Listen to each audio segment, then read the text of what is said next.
Hello বন্ধুরা, কেমন আছো? চলে এলাম আবার একটি নতুন ভিডিও নিয়ে। আজ বানাবো আমি মিনি ফ্লাওয়ার বাস। প্রথমে আমি একটি কফি খাওয়ার কাপ নিয়ে নিয়েছি।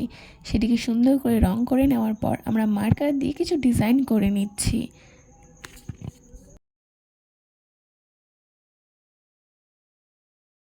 এরপরে আমরা সুপার গ্লের ইউজ করে কতগুলি সুন্দর সুন্দর ফুল বানিয়ে নিব।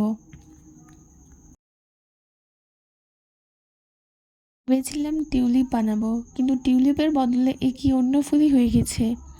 অবশ্যই এই ফুলগুলি আমি মেলাতে দেখেছিলাম। আশা করি তোমাদের এই মিনি ফ্লাওয়ার বাসটা ভালো লাগবে। আর এই মিনি ফ্লাওয়ার বাসের কি নাম দেওয়া যায় তোমরা অবশ্যই কমেন্ট করে জানাবে।